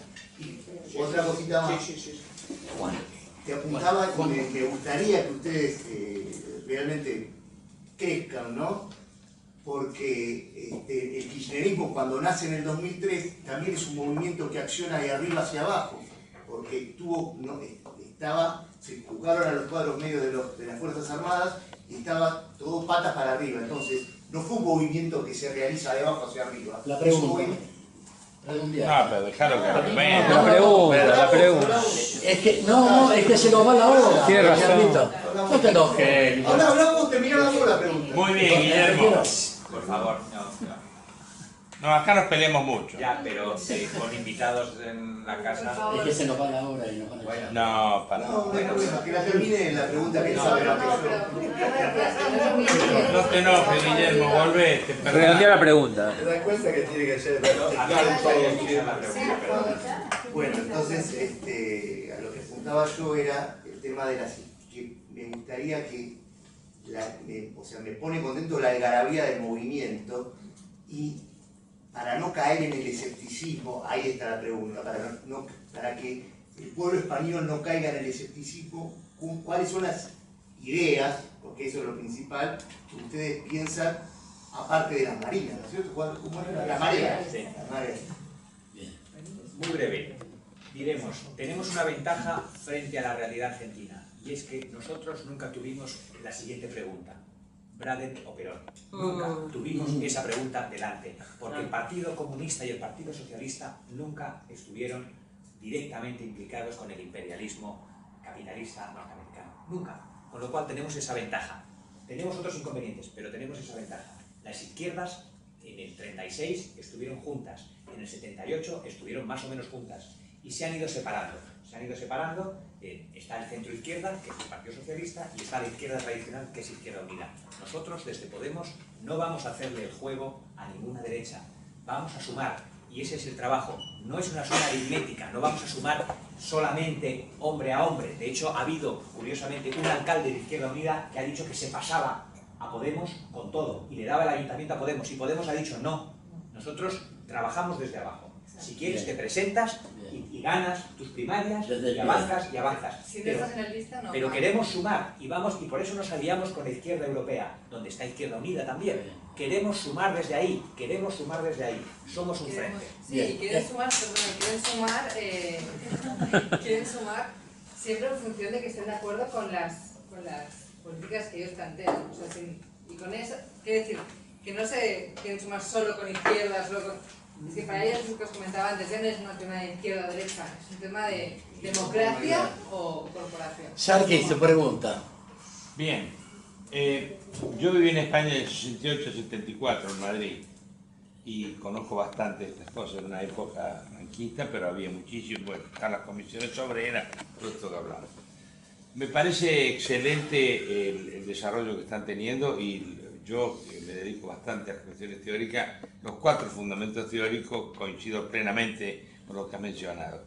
La pregunta sería, hay una movida latinoamericana, Enrique Dussel, argentino en México, Walter Miñolo en la Universidad de Duke, Aníbal Quijano en Perú y muchos otros que están haciendo una movida que quiere excluir, y esas son, digamos, mis discusiones con ellos, y yo digo, nosotros tenemos que incluir a Europa. El conocimiento occidental atesorado con largos siglos es maravilloso, entonces nosotros no podemos ser estúpidos de echar eso por la borda. Ellos me dicen a mí, olvidar a Rancière, hay que hacer las cosas desde acá, no tener nada en cuenta de lo que hicieron los europeos, porque la modernidad vino con el virus de la colonialidad, que es una frase encantadora, y yo he defendido mucho la modernidad y sin darme cuenta que estaba introduciendo la colonialidad. Ahora uno puede revisar estas cosas. ¿Qué relación tienen ustedes con esta gente? ¿Cómo lo ven? Pues te voy a ser muy rápido. De los que has mencionado, al que he leído es a Walter Miñolo, y relación con ninguna. Yo personalmente, hacia las lecturas, mi posición un poco crítica hacia lo que me parece muy interesante, lo que hace Miñolo, con algunas cosas, pero esto dice, ese enfrentamiento, ¿no? ese crear ahí una barrera en términos de Podemos, te diría que no sé dónde están mis compañeros en esto. Juan, coincido, está muy bien. Si puedo aportar algo, me parece no muy cortito sobre lo que vos decís. Me parece que el error está en que Miñolo, Lander también, lo que proponen es crear nuevas categorías de análisis, porque América Latina tiene una historia diferente a la europea. Trabajar con categorías de análisis sociológicas de la historia europea es un poco errado. Perdón. Pero cuando vos lees a Rancière, a Dussel, yo lo traje a Buenos Aires, lo traje exactamente el año pasado, cuando vos buscas a Miñolo, y cuando querés ver las categorías concretas, es raflufla, no hay nada. Yo apoyo el discurso, apoyo la intención, pero cuando quiero ver las categorías epistemológicas, lo mismo que Boaventura de Sousa Santos, con el discurso es maravilloso. Ahora, quiero saber el conocimiento de esa epistemología, que no deberían llamarse así, pero igual, ¿dónde están las categorías nuevas? No están. Eso está muy para largo para discutir, pero justamente como se está construyendo un pensamiento nuevo... Digamos, no es alaraca que... No es alaraca. Acá el amigo quería preguntar. Juan, yo a vos te quería preguntar. Hablaste, en principio, el punto 1, dijiste, los bancos en favor del pueblo. Menuda tarea la que tienen. Bueno, cuidado, o sea, hicieron la nacionalización del Bankia porque estaba con unas pérdidas tremendas, y ahora la última de Bankia es salir con un anuncio diciendo, si conocías a Marco y a Heidi, toma un plan de pensiones privado. Y dices, no, o sea, si se nacionalizan las bancas, que estén... Sobre todo, si se paga dinero público, que se nacionalice. Exacto. No que se entregue dinero público. Bueno, pero ese es el sueño del pibe. No, ¿cómo? nosotros hemos pagado entre todos. Pero no. Nacionalizar la banca la hizo Perón acá. Pero Perón lo hizo, querido. No es el sueño del pibe, porque hablando, antes comentabas del laborismo... Laborismo y los Tories en Inglaterra. Sí. Hablando de las distancias con el idioma. Sí. No, yo creo que una de las cosas que hizo interesante el laborismo en la primera sacudida financiera del 2010, y es cuando nacionalizó grandes bancos, el Lloyds Bank, el Banco de Escocia, las grandes figuras financieras de la metrópoli británica, invirtió dinero público, y ¿qué hizo? Sentó en el Consejo de Administración a su gente del gobierno para tomar decisiones. Clarín no lo anunció acá. Pues porque mañana estaría en un spa y no se enteraría, pero sentó y mandó dirigir el gobierno sentado en el Consejo de Administración de los grandes bancos privados, dijo, ahora vais a hacer esto, esto, esto y esto. No están en el euro. Coro. Y la última es, en la primera hablaste de los bancos en favor del pueblo y en la última hablaste de la conferencia de Lisboa. ¿Por qué no nos explicas un poquito la oposición de Podemos con Lisboa?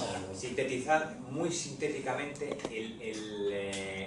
el acuerdo de Lisboa, que es una vuelta de tuerca al Tratado de Maastricht, es la posibilidad regulada y legislada de convertir todo el espacio de intercambio, pongo entre paréntesis, económico, en un espacio de intercambio privado. Es decir, todo se puede privatizar. Todas las empresas públicas de todos los estados europeos tienen carta libre, luz verde para privatizarse. Es el Pacto de Lisboa, entre otras cosas, es una luz verde para el proceso de liberalización del Estado keynesiano europeo construido a partir del año 45. Estamos buenos. Acá la amigo tiene. Yo tenía una Por eso pregunta. estamos en contra. Tenía dos preguntas. Antes quería hacer un comentario sobre lo que planteaba el compañero. Coincido un poco con lo que no leí a sus autores, pero creo que si bien, y esto por ahí apunta a una de las patas que es la creatividad desde América Latina, se puede pensar categorías obviamente de la realidad latinoamericana, pero no podemos liberarnos de una historia, porque si no tenemos que dejar de hablar español, para empezar. Ya estamos atravesados por el lenguaje español. Walter Viñolo. Y va a pensar las categorías desde dónde. Desde el quechua, desde el aymara, desde dónde. Exacto, por eso digo, eso como comentario. Las dos preguntas concretas son la caracterización que hacen de Renzi, del fenómeno Renzi de Italia, y ahora que estoy leyendo en España el Partido Socialista, cómo se está reacomodando, si puede haber un giro a la izquierda del Partido Socialista o cómo lo... No tengo idea, hablo de la ignorancia absoluta. Bien, adelante chicos.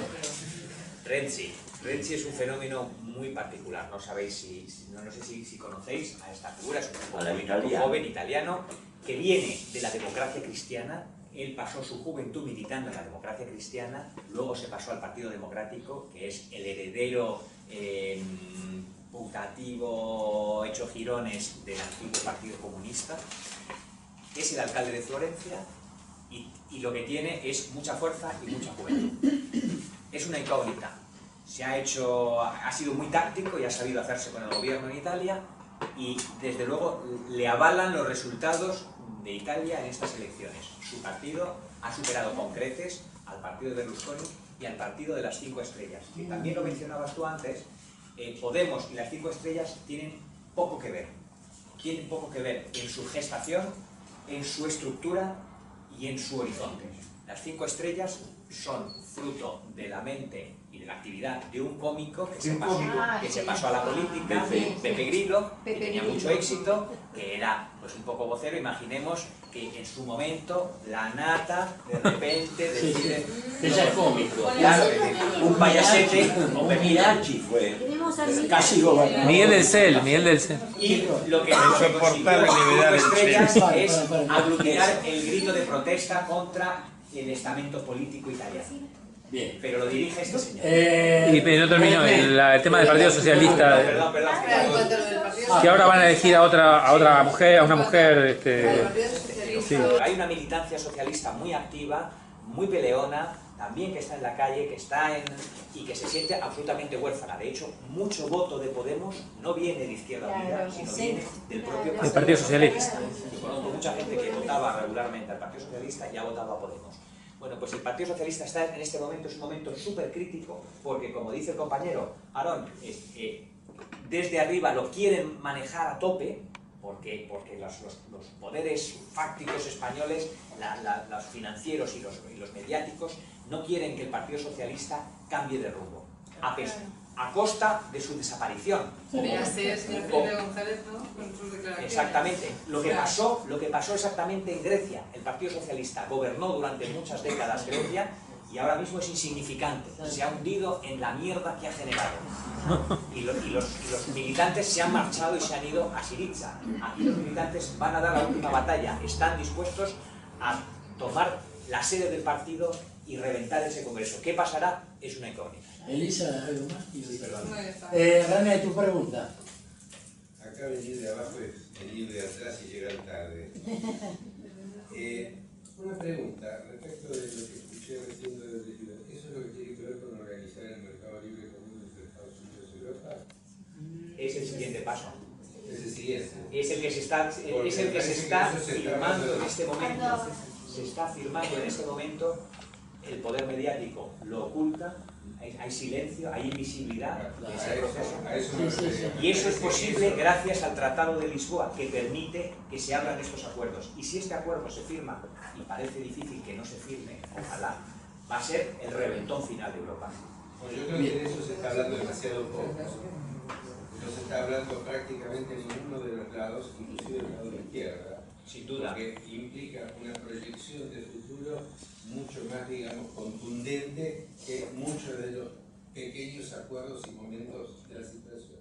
Es sumamente peligroso esto de no estar hablando a más futuro. La otra cosa que quería preguntar, que es más complicado, yo escuché las cuatro patas, no estoy de acuerdo con que Castoriadis inventó el proceso. Yo creo que el tema del proceso, los marxistas, digamos, por diversas razones no lo han desarrollado todo lo que tiene que ver.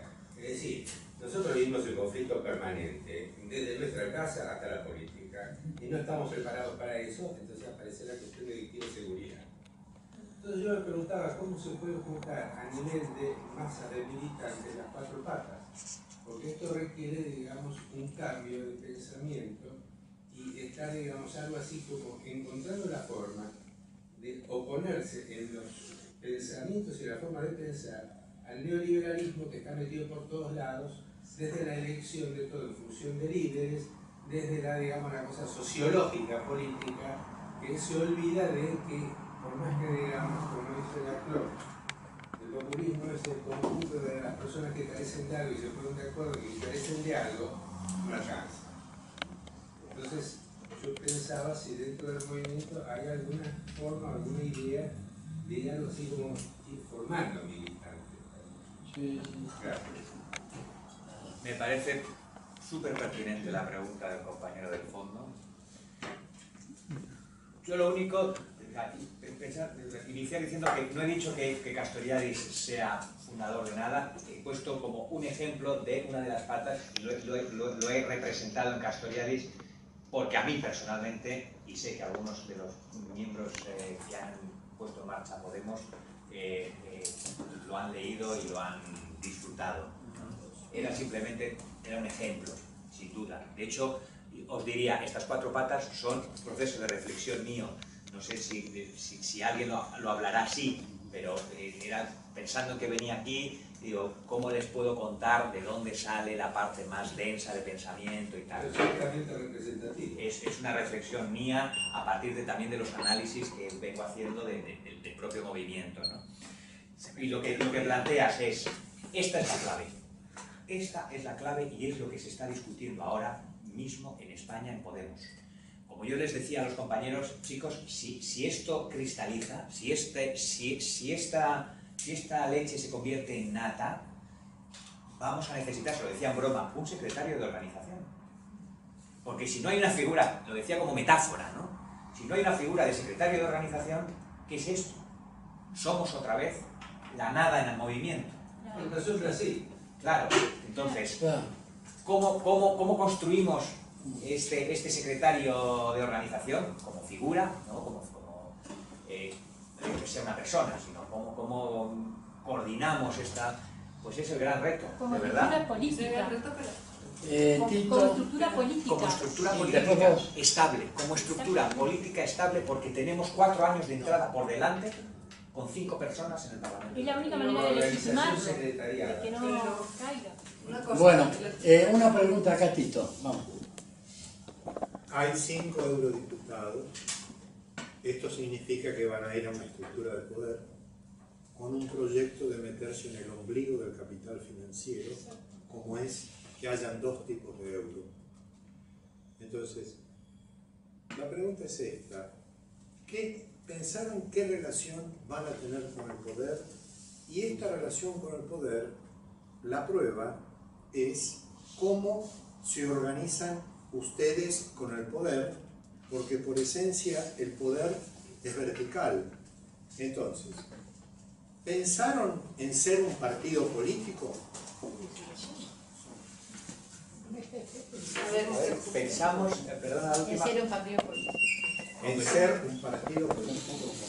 Pero claro, justamente es lo que estábamos... Ya está contestado.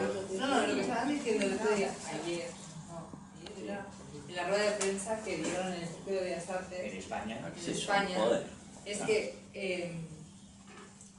de aquí a otoño se va a pensar, porque tienen previsto hacer el Congreso Fundacional a nuestro otoño, el otoño de España, ¿cómo organizar esto? Un año. Bueno, no un año, igual son... Otoño-septiembre. Septiembre. Otoño europeo. Perdón. El periodista decía, hombre, pero tendría que ser un poquito más rápido. Y Pablo Iglesias decía, no, o sea, aquí lo que tenemos que hacer es abrir un proceso democrático en el que la gente hable y ver cómo organizamos a partir de ahora el funcionamiento de este partido, porque al final estamos en un parlamento y vamos a seguir para gobernar, porque la idea es gobernar. De aquí un año y medio están las elecciones generales. Municipales. No, de aquí un año las municipales y de aquí un año y medio las generales. El año que viene. En España, generales en España. Si en 5 meses, El 2015, famoso 2015. Presidenciales. Yendo a tope, en un año y medio podemos conseguir tener un gabinete preparadísimo para ganar las elecciones que sean. Hay que hacer el frente para la victoria en España. Guillermo, por favor, tu pregunta. Gracias, muy amable. No, nada. Me parece tan interesante la propuesta de ustedes porque, vuelvo a repetir, ustedes accionaron de abajo hacia arriba, ¿no? Tratando de progresar ese partido político que bien dice. Entonces, la pregunta que yo les hago es la siguiente.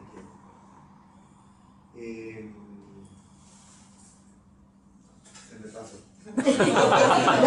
¿Cómo te llamas?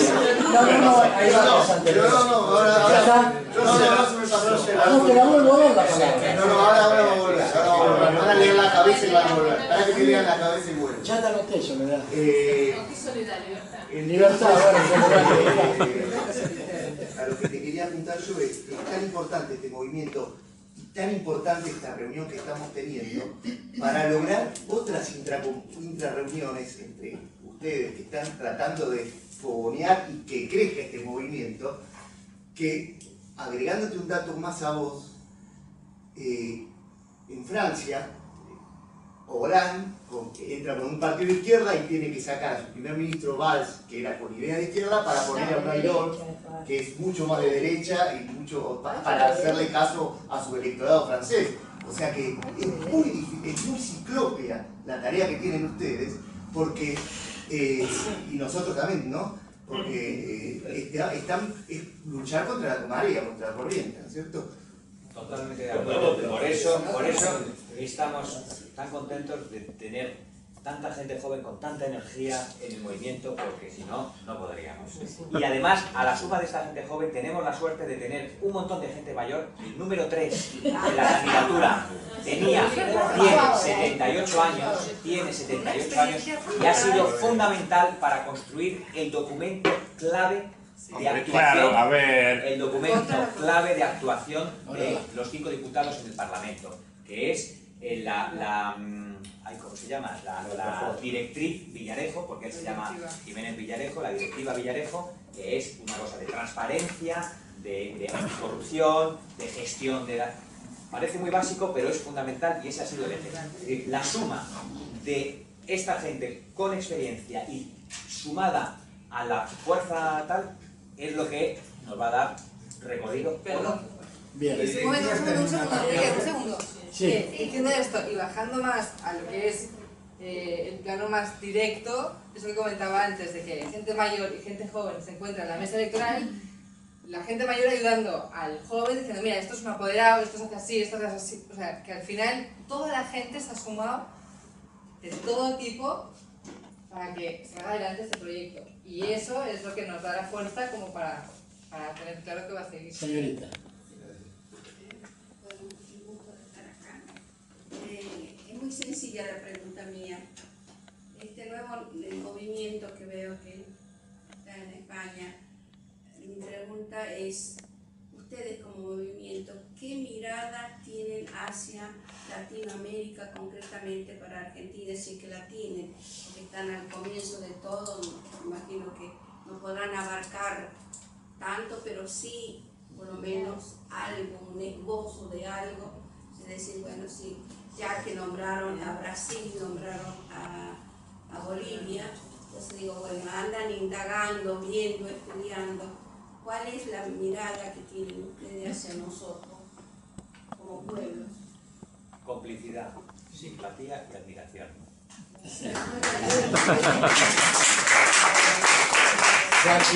Bueno, sí.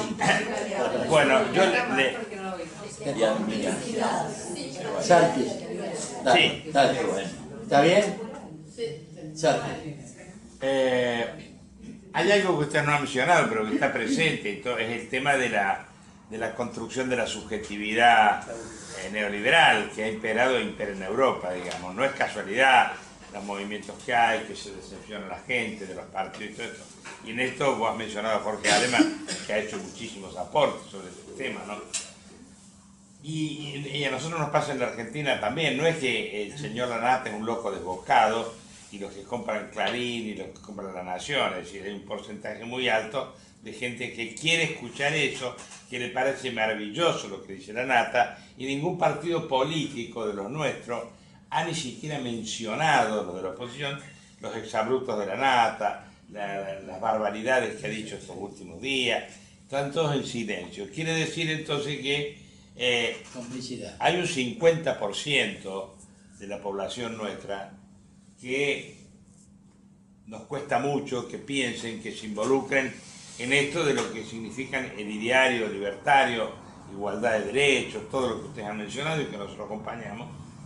Y esta es una lucha muy grande porque la Argentina es mucho más compleja para mi gusto que muchos otros países como Ecuador o Bolivia, donde hay una solidez muy fuerte de base que les ha llevado muchos años construir, ¿no? Dilma la está pasando canutas ahí con el tema de la gente que ha adquirido cierto nivel. Entonces, el nivel de conflictividad que tenemos en Latinoamérica, Maduro está ahí luchando hace un año contra la derecha acérrima y asesina. Entonces, no les pido una respuesta de esto, sino, ¿cómo ven ustedes? Este proceso es peligroso porque nosotros hemos tenido que salir a salvar a Bolivia cuando Santa Cruz se rebeló, y a Honduras fuimos y no tuvimos éxito, en fin. Se perdió a Paraguay. Es decir, nosotros estamos en una lucha muy fuerte aquí también porque hay una población muy numerosa de este país. Y entonces Perón decía, el 50% de los argentinos es peronista, el otro 50% es antiperonista. O sea, todos peronistas. Somos todos peronistas. Nada, cortito y al pie. Como decía Jorge Alemán, por lo menos en España, circunscribiéndonos a España, se ha roto una dinámica que tenía que ver con esta asunción de la subjetividad neoliberal, que era incluso la crítica o la activación desde la multitud, de Tony Negri. Bueno, pues la multitud difusa, de difícil encuadramiento en un frente, parece que sí encuentra grietas por donde colarse como frente y estructurarse por ahí. Todo es una incógnita. Yo insisto, hace 5 días que Podemos sacó 1.200.000 votos. Nosotros lo vimos nacer aquí. Nosotros no somos nadie. Esto es importante. Nosotros somos todo y no somos nadie. Eso es importante. no podemos dar respuesta y dar cuenta a todas vuestras dudas porque muchas veces son las mismas dudas que tenemos nosotros desde aquí en Buenos Aires. Estamos en contacto con nuestros compañeros y son las mismas dudas que tienen ellos allí. ¿Cómo hacemos ahora? ¿Cómo damos el siguiente paso? Estamos, como decía un amigo, hasta aquí un éxito, pero el siguiente paso, ¿cuál será? Entonces, está todo abierto. Está todo abierto, tenemos ganas y eso está bien, porque el partido hay que jugarlo y mejor jugarlo con ganas, y mejor jugarlo bien, así bien preparado, con 5 diputados, ¿no? Contestarte a eso, un seminario aparte. Libertad. Sí, vos recién dijiste que están llenos de dudas de acá y allá. Están llenos de dudas, y es lógico que sea así. Y si leemos lo que vos escribiste y todo lo que contaste, todo el trasfondo cae como un embudo en el poder económico financiero, tanto español, europeo como internacional. Entonces, te lo hago rapidito porque es muy largo, está conectado con lo que dijo René, de cómo convencer, si es posible convencer, o por ahí la palabra es demasiado contundente, es tomar conciencia el pueblo español y el europeo de lo que representa el poder absoluto que tiene prácticamente el mundo financiero. Entonces, vos presentaste, por ejemplo, el contenido del Tratado de Lisboa, que es totalmente abrasador. Era un titular nada más. Bueno, sí, pero imagínate, es terrible. Le agregamos el papel de los bancos, de la banca financiera, bueno, todo lo económico de extrema derecha que está comiendo tipo monstruo el planeta, en una palabra, prácticamente. Y por otro lado pones que no puede desprenderse del euro por la imposibilidad que tiene España con su posición económico-financiera también que tiene, ¿no? Y productiva. Y proponen un nuevo euro, un euro paralelo, que sea como donde participen las cooperativas, sea más light, podríamos decir así. Yo me pregunto si esa posibilidad, supongamos que se produzca, ¿no? Que logran ese euro, pero también al no salir rotundamente del euro y no salir del capitalismo, no digo en forma absoluta, pero presentando una fuerza al que el capital se doblegue un poquitito, el poder económico tiene una gran capacidad para hacer gatopardismo. Entonces, si tienen la idea de otros caminos, ¿no? Como para decir, bueno, si esto no funciona, ¿qué hacemos? Sí.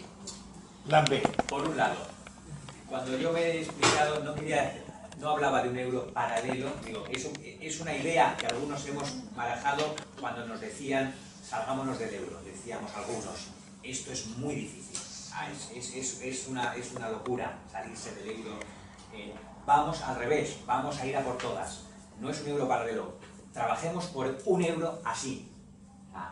Lo que dice además Pablo Iglesias es, queremos ganar, y ganar es, queremos tomar el Banco Central y queremos que el euro, no haya un euro paralelo, que haya un euro, que sea un euro social. Ese es nuestro objetivo político. Perdón, vos habías dicho que era como que había No, otro.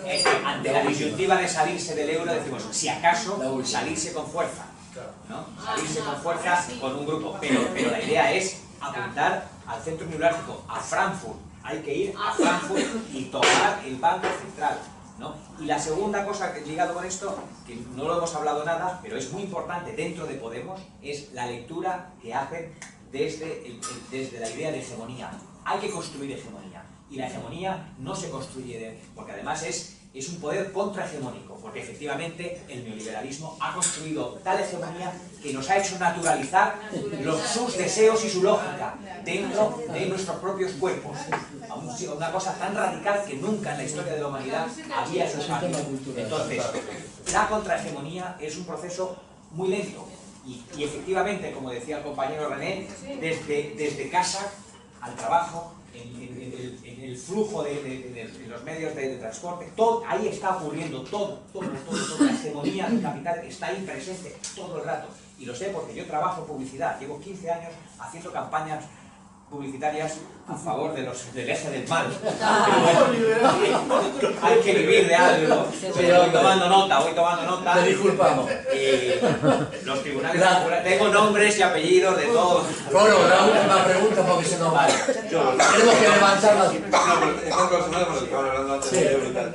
En realidad, más que una pregunta, es un agregar, un charlar. Está el tema de que sí, es verdad que esta cosa del euro es como raro, positivo, negativo, todo lo que uno quiera. Pero también hay una realidad. En estos momentos en España hay millones de euros en pesetas que todavía no se han cambiado. O sea, porque creo que es hasta el 2015 que se pueden cambiar.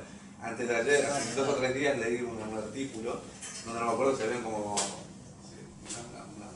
una cantidad de pesetas que la gente aún tiene bajo el colchón que no las han cambiado. Pues mira, no tenía esta noticia. Bueno, pues,